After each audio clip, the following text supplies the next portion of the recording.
Good morning friends, welcome to my new video. तो हम पढ़ रहे थे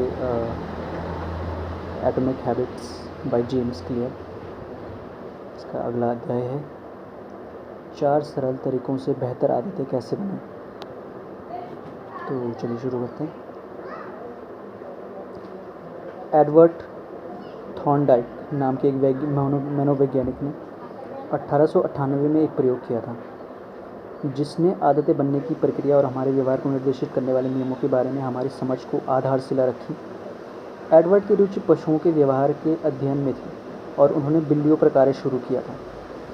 पजल बॉक्स नाम के एक उपकरण में वे हर बिल्ली को डाल देते थे। बॉक्स इस तरह से तैयार किया गया था कि बिल्ली आसानी से एक दरवाजे से निकल जाए।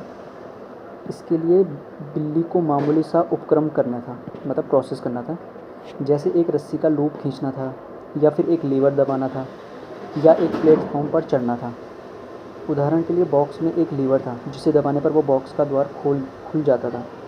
एक बार दरवाज़ा खुल जाने पर बिल्ली बाहर निकलकर खाने के बर्तन की ओर भाग सकती थी।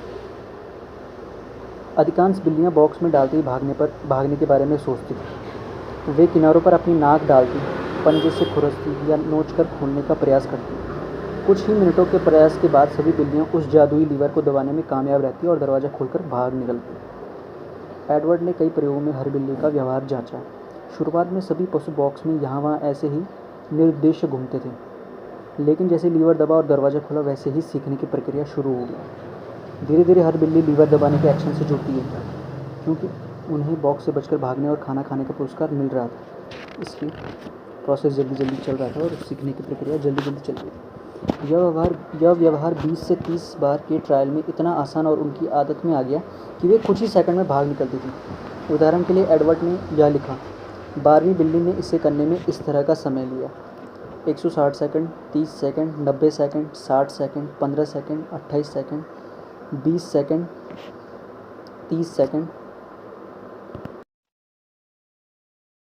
उदाहरण के लिए एडवर्ड ने यह लिखा, 12वीं बिल्ली ने इसे करने के लिए कुछ इस तरह का समय लिया: 160 second, 30 second, 90 second, 60 second, 15 second, 28 second, 20 second, 30 second, 22 second, 11 second, 15 second, 20 second, 12, 10, 14, 10, 8, 8, 5, 10, 8, 6, 6, 7। पहले 3 ट्रायल्स में बिल्ली औसतन 1.5 मिनट में भाग गई। अंतिम 3 ट्रायल्स में वो 6.3 सेकंड लगे बस। अभ्यास से हर बिल्ली ने कुछ कम गलतियाँ की और उनकी गतिविधियाँ तेज़ तथा ज़्यादा स्वचालित हो गई थी। गलतियों को दोहराने के बजाय बिल्ली सीधे ही हल की तरफ जाने लगी, मतलब डायरेक्ट वो लीवर दबाने लगी। अपने अध्ययन से एडवर्ड ने सीखने की प्रक्रिया को इस तरह समझा: जिन व्यवहारों के संतोषजनक परिणाम होते हैं वो दोहराव की ओर प्रवृत्त होते हैं। जिन व्यवहारों के निराशाजनक परिणाम होते हैं उनका दोहराव होने की संभावना कम होती है। उनका यह कार्य इस बात की चर्चा करने का सटीक शुरुआती बिंदु है कि किस तरह से हमारे जीवन में आदतें बनती हैं, आदतें क्या हैं, क्यों दिमाग इन्हें बनाने की चिंता करता है। एडवर्ड का प्रयोग इन बुनियादी सवालों के जवाब भी देता है। अगला टॉपिक है, आपका दिमाग क्यों आदतें बनाता है। आदत का अर्थ एक ऐसा व्यवहार होता है जिससे इतनी बार दोहराया जाता है कि वह स्वचालित हो जाता है। आदत बनने की प्रक्रिया प्रयोग और त्रुटि से शुरू होती है। जब भी जीवन में आपका सामना किसी नई परिस्थिति से होता है तो आपके दिमाग को एक फ़ैसला लेना होता है, मैं इस पर क्या प्रतिक्रिया दूँ। पहली बार जब आप किसी समस्या का सामना करते हैं तो आप तय नहीं कर पाते कि उसे कैसे हल करना है। एडवर्ड की बिल्ली की तरह आप वह सब करके देखते हैं जो उसने किया था ताकि काम बन सके। इस वक्त आपके मस्तिष्क में तंत्रिकाओं की गतिविधि बहुत ही उच्च स्तरीय रहती है। आप बहुत ही सावधानी से स्थिति का विश्लेषण कर रहे होते हैं कि किस तरह से काम करना है, सजग होकर इसका निर्णय ले रहे होते हैं। आप अथाह नई जानकारी ग्रहण करते हैं और इन सब का कोई अर्थ निकालने की कोशिश में लगे होते हैं। मस्तिष्क व्यस्त रहकर सबसे प्रभावी कार्रवाई के बारे में भी सीख रहा होता है। जैसे बिल्ली लीवर दबा रही थी, वैसे ही आप भी कई बार अचानक से किसी हल पर पहुंच जाते हैं। आप बेचैन अनुभव कर रहे होते हैं और आपको पता चलता है कि दौड़ने से शांति मिल सकती है। दिन भर का काम करके आप थक जाते हैं और आपको पता है कि वीडियो गेम खेलकर मैं शांत महसूस करूँगा। आप खोजते जाते हैं और फिर आपको अचानक कोई बड़ा पुरस्कार मिलता है। अप्रत्याशित पुरस्कार मिलने के बाद आप अगली बार के लिए अपनी रणनीति बदल सकते हैं। आपका दिमाग तत्काल उन घटनाओं की सूची बनाने लगता है जो पुरस्कार से पहले घटी थी। एक मिनट रुकिए, यहाँ मुझे अच्छा अनुभव हुआ था। मैंने ठीक उससे पहले क्या किया था? सभी मानवीय व्यवहारों के पीछे यही फीडबैक लूप होता है। प्रयास करना, विफल होना, सीखना, अलग अलग तरह से कोशिश करना। अभ्यास से व्यर्थ की गतिविधियाँ निकल जाती हैं और सार्थक प्रयास जोरदार तरह से काम करने लगते हैं। आदत बनने की यही प्रक्रिया है। जब भी आप किसी समस्या से बार बार दो चार होते हैं तो आपका मस्तिष्क इसे हल करने की प्रक्रिया को स्वचालित करने लगता है।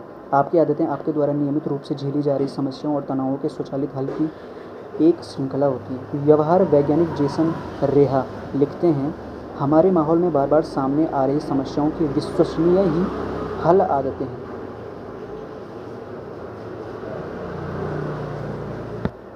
जैसे ही आदतें बन जाती हैं, मस्तिष्क में गतिविधियां घट जाती हैं। आप उन संकेतों से आत्मसात कर लेते हैं जो सफलता की भविष्यवाणी करते हैं और शेष अन्य बातों की अनदेखी कर देते हैं। जब भविष्य में उस तरह की समस्या उत्पन्न होती है तो आपको सटीक रूप से पता होता है कि क्या करना है। किसी स्थिति के हर पक्ष का विश्लेषण करने की आवश्यकता नहीं रह जाती। आपका मस्तिष्क प्रयोग और त्रुटि की प्रक्रिया को छोड़ देता है और मानसिक नियम को रचता है। यदि यह है तो फिर हल यह है। जब भी समस्या उपयुक्त हो तब इस संज्ञानात्मक कथानक का पालन स्वचालित रूप से किया जा सकता है। अब आप जब भी तनाव अनुभव करेंगे, वैसे ही आप में दौड़ने की इच्छा होगी। जैसे ही आप काम से लौटेंगे, आप हाथ में वीडियो गेम कंट्रोलर उठा लेंगे। एक विकल्प जिसके लिए कभी कोशिश करनी पड़ती थी, अब वह स्वचालित हो गया। आदत डल चुकी है। आदतें मानसिक शॉर्टकट होती हैं जो अनुभव से सीखी जाती हैं। एक अर्थ में एक आदत उन कदमों की स्मृति है जो पहले किसी समस्या को हल करने के लिए अपनाए गए थे। जब भी स्थितियां सही रहती हैं तो आप इस स्मृति को स्वचालित रूप से समस्या पर लागू करके उसे हल कर लेते हैं। मस्तिष्क भूतकाल को इसलिए याद रखता है ताकि उसे बेहतर ढंग से पता रहे कि भविष्य में क्या काम आएगा। यही इसका प्राथमिक कारण है। आदतों का बनना आश्चर्यजनक रूप से बहुत उपयोगी होता है क्योंकि चेतन मन को मस्तिष्क का अवरोध माना जाता है। चेतन मन एक बार एक समस्या पर ही ध्यान दे सकता है। इसी के फलस्वरूप आपका मस्तिष्क हमेशा आपके सजग ध्यान का भंडारण करके रखता है ताकि सबसे ज़रूरी कार्य में उसे लगा सके। जब भी संभव होता है, चेतन मन को अचेतन मन का कार्य सौंप देना पसंद होता है। जब भी संभव होता है तो चेतन मन अचेतन मन को कार्य सौंप देता है जिससे वह इसे स्वचालित रूप से कर सके। आदतें बन जाने के बाद सटीक रूप से यही होता है। आदतों के कारण संज्ञानात्मक भार कम होता है और मानसिक क्षमता मुक्त हो जाती है ताकि अन्य कार्यों पर भी आप अपना ध्यान केंद्रित कर सकें। क्षमता होने के बावजूद कुछ लोग आदतों के लाभों के बारे में अचरज करते हैं। तर्क यह होता है, क्या आदतें मेरे जीवन को सुस्त कर देंगी? मैं अपने आप को ऐसी जीवन शैली में नहीं ढाल सकता जिससे मैं रस न ले सकूं। क्या इस तरह का रूटीन जीवन की जीवंतता और सजगता खत्म नहीं कर देता? मुश्किल से ऐसा होता है। इस तरह के सवाल एक झूठा विभाजन खड़ा कर देते हैं। वे आपको सोचने पर मजबूर कर देते हैं कि आदतों को बनाने और स्वच्छंद रहने में से किसी एक का चुनाव करें। वास्तव में दोनों ही एक दूसरे के सहयोगी और पूरक हैं। आदतें कभी स्वतंत्रता में रुकावट नहीं डालती, वे तो स्वतंत्रता का सृजन करती हैं। वास्तव में जिन लोगों की किसी तरह की आदतें नहीं होती, उन लोगों के पास कम से कम स्वतंत्रता होती है। अच्छी वित्तीय आदतों के बिना आप हमेशा हर डॉलर के लिए कठिनाई झेलेंगे। सेहतमंद आदतें न होने पर आप हमेशा ऊर्जा की कमी महसूस करेंगे। सीखने की अच्छी आदत के अभाव में आप हमेशा पिछड़ा हुआ अनुभव करेंगे। हमेशा ही यदि आपको मामूली कामों जैसे मैं एक्सरसाइज कब करूं, मैं लिखने कहाँ जाऊं, मैं बिलों का पैसा कब जमा करूं आदि के लिए भी फैसले की नौबत आ जाए तो समझ लीजिए कि आपको स्वतंत्र रहने का समय नहीं मिल सकेगा। जीवन के मूल तत्वों को अपेक्षाकृत आसान बनाकर आप दिमाग में वह जगह पैदा कर सकते हैं जब आप मुक्त होकर सोचेंगे, मैं एक्सरसाइज कब करूं, लिखने कहाँ जाऊं, बिलों का पैसा कब जमा आदि के लिए फैसले की नौबत आ जाए तो समझ लीजिए आप स्वतंत्र रहने का समय नहीं मिल पाएगा। जीवन के मूल तत्वों को अपेक्षाकृत आसान बनाकर ही आप दिमाग में वो जगह पैदा कर सकते हैं जब आप मुक्त होकर सोचें और रचनात्मक कार्य करें। इसके विपरीत जब आपकी आदतें बनी हुई हैं और जीवन के मूल तत्व संभले और संपादित होते हैं, तब आपका दिमाग नई चुनौती और अगली समस्याओं के हल में महारत हासिल करने पर ध्यान देने में स्वतंत्र होता है। वर्तमान में आदतों को बना लेने से भविष्य में आप वह अधिक से अधिक कर सकते हैं जो आप चाहते हैं। आदतें कैसे काम करती हैं उसका विज्ञान। 4 आसान कदमों में आदत बनने की प्रक्रिया को बांट सकते हैं। संकेत, ललक, प्रतिसाद और पुरस्कार। Q, craving, response and reward. इसे इन बुनियादी भागों में बांट देने से समझ में आता है कि आदत क्या है, कैसे वो कार्य करती है और उसे कैसे सुधारें। ये 4 चरण ही हर आदत के मेरुदंड होते हैं और आपका दिमाग इन्हीं चरणों में इसी क्रम में हर समय काम करता है। पहले संकेत होता है, ये आपके मस्तिष्क को चालू करता है ताकि वो एक व्यवहार करें। कुछ सूचनाओं के अंश होते हैं जो प्रतिफल का अनुमान दे देते हैं। हमारे पूर्वज प्रागैतिहासिक अवधि के संकेतों पर ध्यान देते थे जो उन्हें खाने, पानी और मैथुन की स्थिति का भान कराते थे। आज हम अपना अधिक से अधिक समय उन संकेतों को समझने में लगाते हैं जो दूसरे स्तर के पुरस्कारों जैसे धन, प्रसिद्धि, शक्ति और हैसियत, प्रशंसा और स्वीकृति, प्रेम और मित्रता तथा निजी संतुष्टि का भान कराते हैं। आपका दिमाग सतत रूप से आपके भीतरी और बाहरी वातावरण का विश्लेषण करके यह संकेत देता है कि आपके लिए कुछ फ़ायदा या पुरस्कार कहाँ है, क्योंकि संकेत इस बात का पहली बार भान कराता है कि आप पुरस्कार के नज़दीक हैं, जो स्वाभाविक रूप से ललक बढ़ाता है। ललक दूसरा चरण है और यह आदत के पीछे एक प्रेरक शक्ति होता है। प्रेरणा या इच्छा के बिना यह बदलाव किसी ललक के बिना काम करने की कोई कारण नहीं होता। जो भी ललक है वह आपकी आदत नहीं बल्कि स्थिति में बदलाव है जो उसके फलस्वरूप होता है। आप में सिगरेट पीने की ललक नहीं होती बल्कि उससे जो राहत मिलती है उसकी इच्छा होती है। दांत साफ करने से आप प्रेरित नहीं होती बल्कि मुंह साफ होने का एहसास आपको। आप टीवी चालू करना नहीं चाहते बल्कि आप मनोरंजन चाहते हैं। हर ललक इच्छा से संबंधित होती है जो आपके भीतर की स्थिति को बदलना चाहती है। यह एक अहम बिंदु है जिस पर हम बाद में विस्तार से चर्चा करेंगे। ललक हर व्यक्ति में अलग अलग होती है। सिद्धांततः कोई भी सूचना आपकी ललक बढ़ा देती है, लेकिन व्यवहार में लोग एक ऐसे तरह के संकेतों से प्रेरित नहीं होते। जुआरी के लिए स्लॉट मशीन की ध्वनि में वो बात होती है जो उसकी इच्छा को तीव्र करती है। कुछ लोगों के लिए जो कभी कभार जुआ खेलते हैं, कैसीनो की ध्वनियाँ मात्र पीछे से होने वाला शोर रहती हैं। जब तक व्याख्या न हो तब तक संकेत व्यर्थ हैं। देखने वाले के विचारों, एहसासों और भावनाओं से ही कोई संकेत ललक में बदल जाता है। तीसरा कदम प्रतिसाद होता है। प्रतिसाद ही वास्तविक आदत होती है जो आप करते हैं, जो एक विचार या कार्य का स्वरूप ले सकती है। कोई प्रतिसाद मिलता भी है या नहीं, यह इस बात पर निर्भर करता है कि आप कितने प्रेरित हैं और व्यवहार से कितना अवरोध जुड़ा है। यदि किसी खास काम में आपकी इच्छा से अधिक शारीरिक या मानसिक प्रयास करने होते हैं तो आप उसे नहीं करेंगे। आपकी क्षमता के आधार पर भी आपके प्रतिसाद तय होते हैं। यह सुनने में आसान लगता है, लेकिन आदत तभी बन सकती है जब आप उसे करने में समर्थ होते हैं। यदि आप बास्केटबॉल में बॉल फेंकने की इच्छा रखते हैं लेकिन आप पर्याप्त ऊंचा नहीं कूद सकते तो आपकी किस्मत खराब है। अंततः प्रतिसाद आपको पुरस्कार देता है। हर आदत का अंतिम लक्ष्य पुरस्कार होता है। संकेत पुरस्कार को देखते हैं, ललक पुरस्कार पाने की इच्छा व्यक्त करते हैं, प्रतिसाद से तात्पर्य पुरस्कार हासिल करने से है। हम पुरस्कारों का पीछा इसलिए करते हैं क्योंकि इससे दो बातें होती हैं, वे हमें संतुष्ट करती हैं और वह हमें शिक्षित करती हैं। पुरस्कार का पहला उद्देश्य आपकी ललक को संतुष्ट करना होता है। पुरस्कारों के स्वयं अपने लाभ होते हैं। खाना और पानी आपको ऊर्जा देते हैं जो जीवित रहने के लिए ज़रूरी है। पदोन्नत होने से ज़्यादा धन और सम्मान मिलना है। अपने शरीर को सही आकार में रखने से आप सेहतमंद होते हैं और डेटिंग की आपकी संभावनाएं बढ़ जाती हैं। सबसे तात्कालिक लाभ यह होता है कि पुरस्कार खाने के प्रति, कोई दर्जा हासिल करने के प्रति या स्वीकृति हासिल करने के प्रति आपकी ललक को संतुष्ट करते हैं। कम से कम एक पल के लिए तो पुरस्कार आपको ललक से तृप्ति और राहत प्रदान करते हैं। दूसरा, पुरस्कार हमें सिखाते हैं कि कौन सा काम भविष्य में भी याद रखा जाना है। आपका मस्तिष्क पुरस्कार को पहचान लेता है। जब आप जीवन को देखते हैं तो आपका तंत्र का तंत्र सतत रूप से यह देखता है कि किस काम से आपकी इच्छा संतुष्ट हो रही है और प्रसन्नता मिल रही है। सुख और दुख के अनुभव फीडबैक तंत्र का हिस्सा हैं, जो अनुपयोगी के स्थान पर भी विभिन्न उपयोगी काम करने में आपके दिमाग की मदद करते हैं। पुरस्कार फीडबैक लूप को बंद कर देते हैं और आदत चक्र को पूरा कर देते हैं। यदि किसी 4 चरणों में व्यवहार अपर्याप्त है तो आदतें नहीं बनेंगी। संकेत को ही ख़त्म कर दिया जाए तो आदत कभी शुरू ही नहीं हो सकती। ललक को कम कर दें तो काम करने के लिए आपको प्रेरणा ही नहीं मिलेगी। व्यवहार को मुश्किल कर दीजिए तो आप इसे नहीं कर सकेंगे। यदि पुरस्कार आपकी इच्छा को संतुष्ट करने में सफल नहीं होता तो आप इसे भविष्य में भी नहीं करेंगे। प्रथम 3 चरणों के बिना व्यवहार उभरेगा ही नहीं। सभी चारों के बिना व्यवहार दोहराएगा भी नहीं।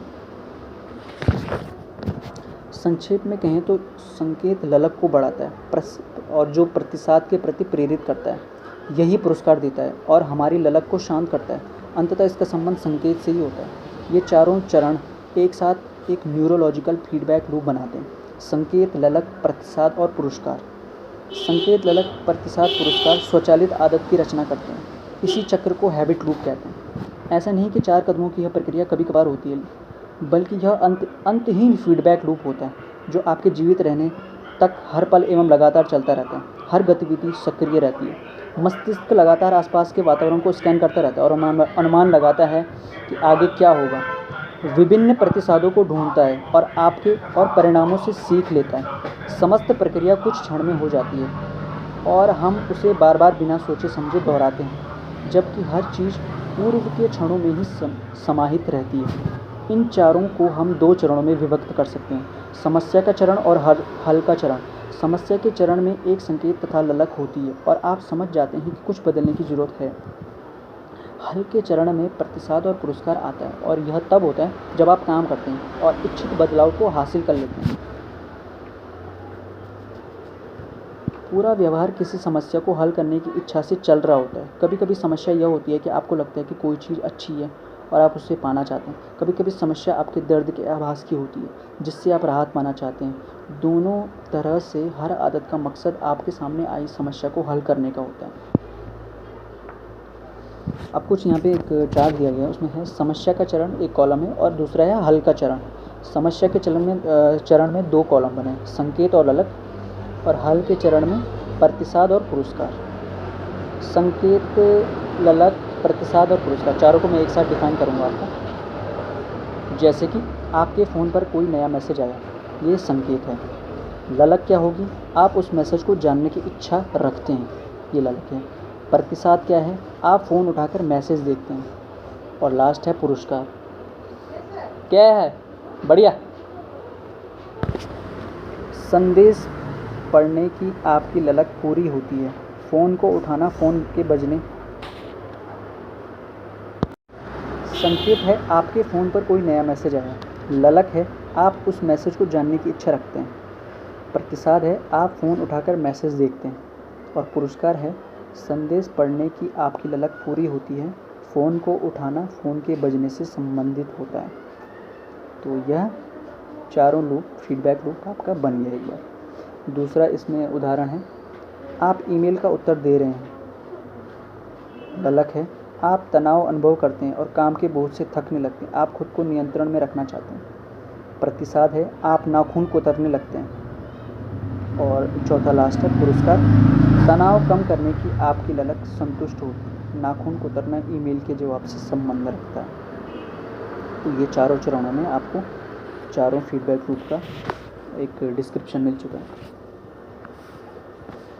पेज में जो टेबल है उसमें आप कुछ उदाहरण दे सकते हैं कि वास्तविक जीवन में कैसा दिखता है। सोचिए कि आप डार्क रूम में जाते हैं, लाइट का स्विच चालू करते हैं।